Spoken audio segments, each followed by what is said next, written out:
Hello, everybody. We are Joel and Niko from Blind Channel. And we're hanging out with Rob from Front Row Live.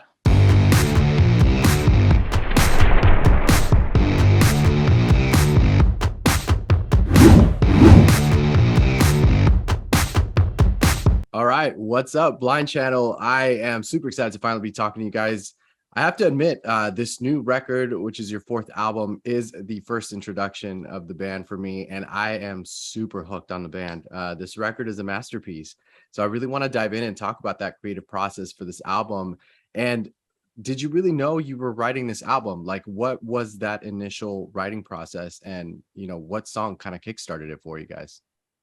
Thank you so much. That it's nice, always nice to hear when people like the album. We like it too. Like the first thing that happened with that album was when the actually we just released our third album, Violent Pop, and then the Kids, and then we just got frustrated and wrote a new song called Dark Side, which was the kickstart for us. We got a new member in the band. Alexi joined 2 years ago, and Dark Side was the start. And usually we've been working with different producers, but now we decided that let's do this all on our own. So we did the songwriting, the production, everything as a band because we had a fresh pair of ears. Alexa was in the studio with us, and Dark Side kind of started it all. And then like we decided that we should do the rest of the album the same way, just us as a band. Let's make 100% like pure Blind Channel album. When you guys first got together to start working on Dark Side, and you started doing this, self-producing this record, did you feel like it was a natural process of self-producing, or did you feel like you still had to kind of learn how to separate yourself from being an artist and then also being the producer? I think it was pretty natural to build the Dark Side. We had so clear vision what it's gonna be. We're gonna have a big pop hooks in the metal song, and we wanted to bring something new as well. So that's why it was super good to have Alex in the band for the whole production and songwriting thing with Dark Side. And I think that same thing, we copied that to the other songs as well. We wrote them together as a band and we produced the whole thing together. For sure, we had Dan Lancaster doing the mixing and Ted Jensen doing the mastering. So we had really big names behind us and doing the final work for the songs. But to be honest, we were super we were proud what we did together, and I guess the ending result speaks itself. So we don't have to like think that it could have been better or not, but it is what it is, and it's at least it's honest. We got this confidence boost with Dark Side because it became a huge hit. Then we were more confident than ever, and we didn't really care like love it or hate it or whatever. This is Blind Channel. This is what we want to sound like in 2022. Due to the fact that during the time of the recording and the writing process of this album, there was no performance, there was no tours, there was no shows. So how did you keep that live aspect still very, very in the foreground of the music? We were one of the lucky ones actually here in Finland that we actually got to play some shows. Not too much, but some shows were still happening because we kind of blew up during the, and then we got extremely lucky that we got to like there were these waves in Finland like the rest of the world as well, the waves of the, so every time the wave would calm down, our shows were there. So we actually got to play some shows, which was super cool. But also like we were pretty busy, like we were always writing songs, and luckily we started writing the songs in the beginning of at the end of 2020, like 2020 we started writing Dark Side, and the first songs we had a lot of songs ready. And what makes the album special is that many of the songs were written when we were still this like a scene band from Finland. Not a lot of people knew what was Blind Channel, and the last songs were written when we were already like one of the biggest bands in Finland. And then we kind of got the pick from those songs, like we want to include both of these songs to the album so people can really hear like where we are coming from. When you have such a big blow up like the band did during that time, how does that impact the writing process? Because now you have new audiences, new music lovers listening to you, and I'm sure they're giving you their input.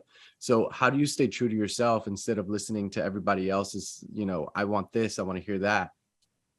I think it has to do something that we've been around for almost 10 years, that we know what we're doing. We know what is Blind Channel. We don't have to we didn't have to train anymore, like how to write songs, how to be a band, how to be in the public eye and everything. So we kind of knew that already, but for sure, when you got that overnight success, like the song, all the streams go like this, and all suddenly you have 140 something thousand followers on Instagram, and all the newspapers and TikTok is full of your stuff. So it kind of blows your mind. But I think it was a good thing that we had that 8 years training period with the band, that we were kind of ready for this all. And I don't see that it was affecting the writing. For sure, the lyrics were telling the story of a small band becoming a huge international rock band. So yeah, I think it was only a good thing that we had to go through that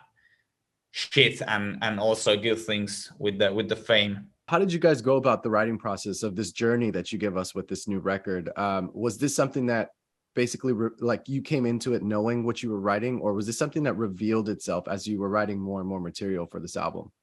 It definitely revealed itself. Like the last couple of years have been a roller coaster ride for us, a lot of different emotions, and we deal with these emotions the same way we've always like writing songs about them. That really, we got very personal with this record. Like everything that's in there is based on true events, and we're basically writing about everything that we're going through. And we continued writing through this roller coaster ride, from this small local band to this big band that tours Europe and the US.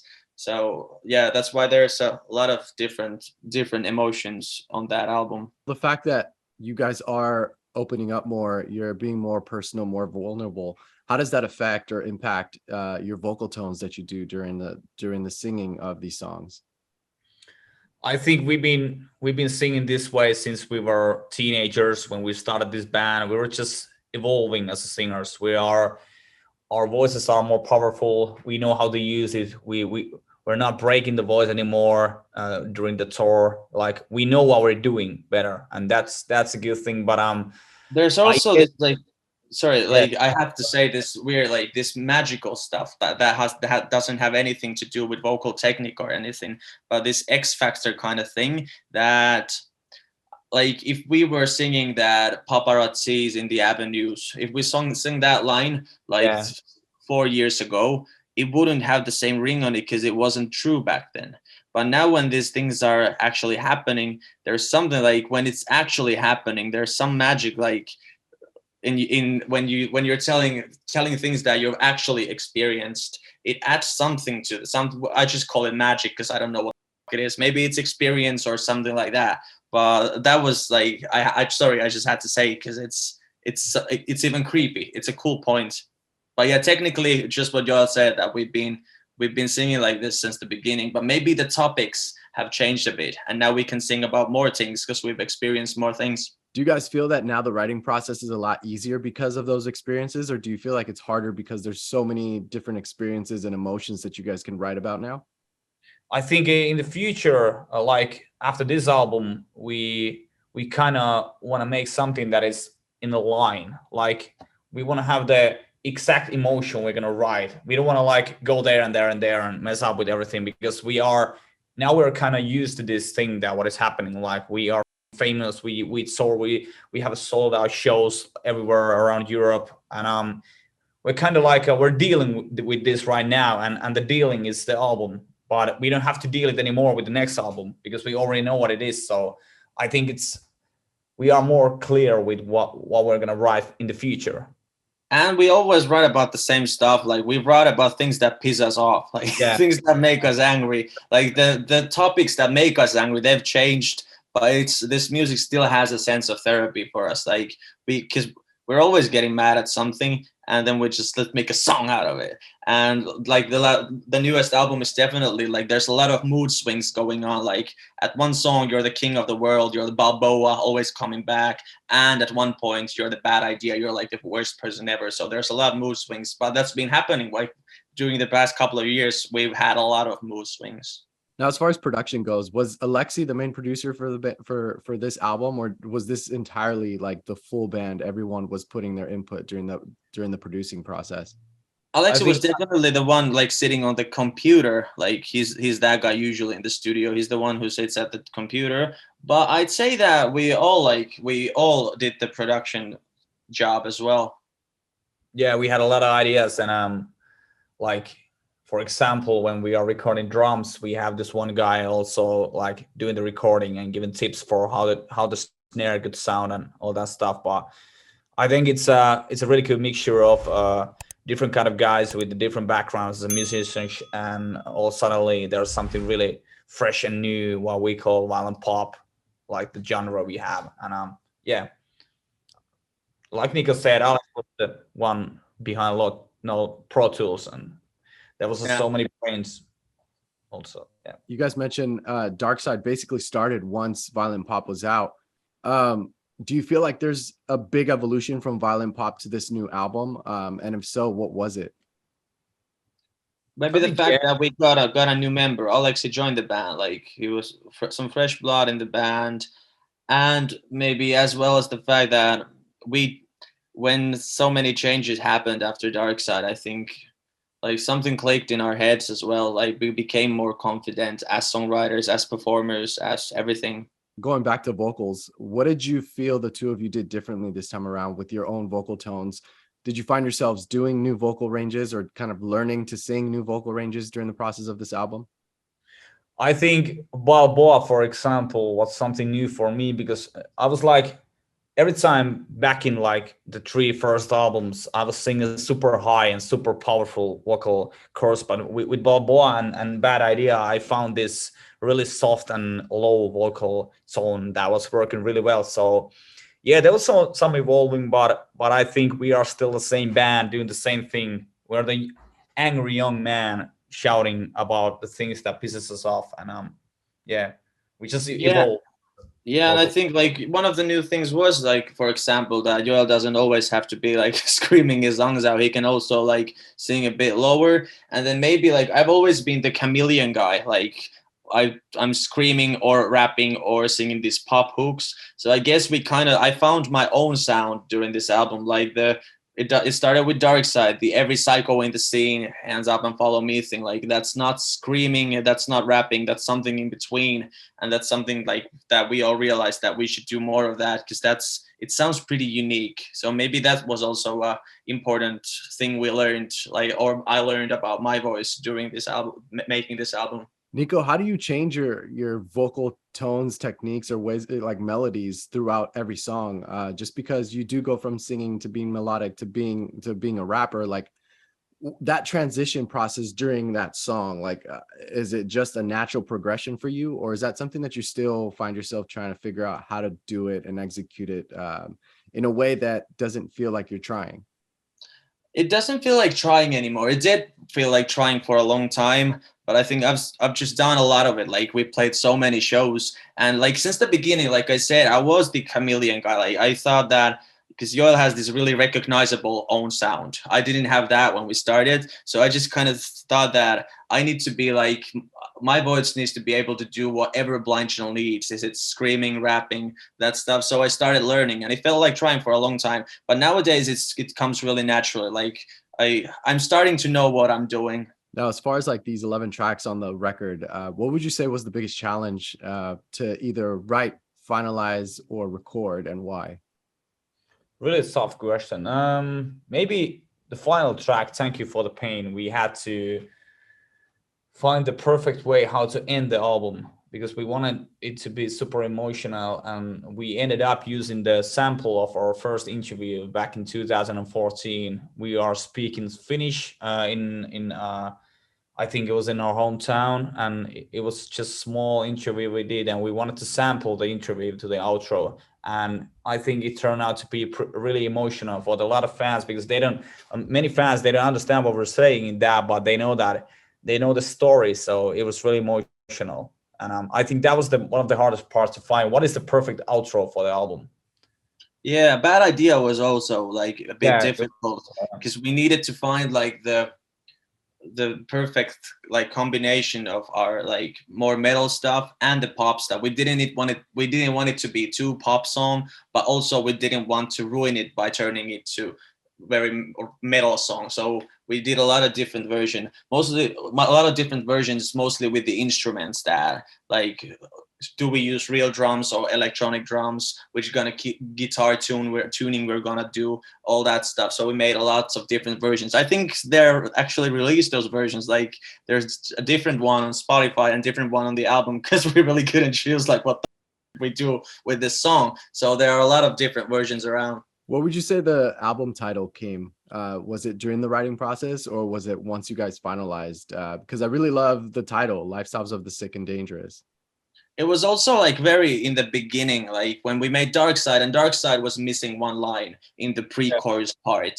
And then like I was just scrolling through whatever I had on my phone, and there was the Lifestyles of the Sick and Dangerous, which was like it started as a joke because Good Charlotte has the lifestyles of the rich and famous, and we weren't famous and we definitely weren't rich at that time. So that was just a joke, and I told it to the guys, and the guys said that it's awesome. So we used it as a pre-chorus, and then we liked it so much that we just said, like, guys, maybe we should call the next album The Lifestyles of the Sick and Dangerous. So we only had one song, Dark Side, ready, and we already knew that this is gonna be the title of the next album. Once you came up with that title idea, would you say that that helped you kind of evolve the rest of the track listing? Well, to be honest, I think the title "Lifestyles of the Sick and Dangerous" it is actually what we are living right now. Because when you tour all the time, you travel, you live in the airports or in the tour bus, you eat and drink shitty, you sleep shitty, and it's like It's definitely not the lifestyles of the fresh and hydrated. That's not the yeah, thing. yeah. So it was easy to kind of put the songs together and see the line Opinions, Don't Fix Me, Dark Side, all those like titles went well with the whole album title. So yeah, it was pretty natural to call it Lifestyles of the Sick and Dangerous. What would you guys say was like one of the proudest or fondest moments that you had during the recording process of this album? There were a lot of cool things. Like what was really special for me, at least, was that we've always had this number one track that we want to shock people. We want to surprise people that when they turn on the album, they're not getting what they're maybe expecting. And with the three first albums, we did it in a way that it was just like very metal stuff and like kick-ass stuff. But we had done it already 3 times, so now we needed to figure out something new. And we did this like trap beat thing, and I'm a huge fan of trap music, and I felt like I got to be Travis Scott for a moment. So so I was really hyped about the Opinion song that started the album, and it's still one of my favorites, only because we get to play with auto-tune and trap beats and all crazy stuff. And that was surprising because everybody was expecting like a metal opening song, and it was nothing like it. I was just thinking about that when we wrote Balboa. It was I think it took only 2 hours to write the song. I had the idea of the riff, and then Niko came to the studio. We were together for 2 hours there, and all suddenly in 2 hours we got the chorus, we got the riff, we got the verse. So we got the first demo of the song, and there was all the like parts you can recognize the song in, like the hook in the chorus and also the riff and some of the lyrics. So that was magical. There was something really magical in the air when we wrote that first idea of Balboa, and it felt really powerful. Lastly, this album is out. You guys have been, as you mentioned, have been doing shows. You just finished Knotfest over the weekend. How are these songs live? Like, do you feel like the storyline or the impact that they have when we listen to the album has changed now that you actually get to perform them live, especially at an event like Knotfest? Well, we're definitely a live band, and it's been really exciting to finally, like, we had the album ready like a long time ago. So we've had the songs in our hands, but now they're out in the world, and now the fans can sing them with us. And of course they feel better. I think they feel even better live, the songs, because we get to like they bang better, and they're violent. There's this kind of punkish vibe in our performance. It's very crazy, very intense. So I think, yeah, it's always powerful to play like Glory for the Greedy, Alive or Only Burning. Those are the newest songs in the set, and they are very heavy songs. So they really fit to these big festivals like Wacken or Not Fest that just happened. So I think the audience either loves them or then they're like the pure metalheads that don't like them that much, and those are the motherfuckers we need to prove wrong, and we love proving people wrong. So Yeah, really, it's really been great to play those songs live. What about for you, Joel? Anything different? I think Glory for the Greedy hits different. It's because the story is so important that we were kind of like there were so many people saying no to us in Finland.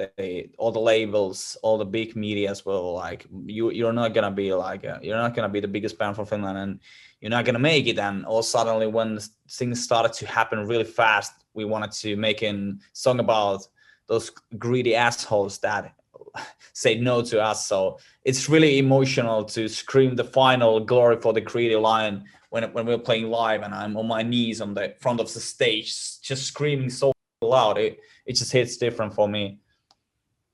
It really sounds like the wrong ears were listening to the band for the first 8 years, and I'm glad that now the right people are there listening, paying attention, and absolutely promoting it. Absolutely. We're glad too. Well, guys, congratulations with the 4th album, Lifestyle of the Sick and Dangerous, and I'm super excited for, to catch you guys when you guys are back in LA. I'm bummed that I missed you guys on this last run, but I am definitely here to, like, I can't wait to catch a live show. So thanks, guys, for taking the time to do this. Thank you very much. See you around. See you around. Absolutely.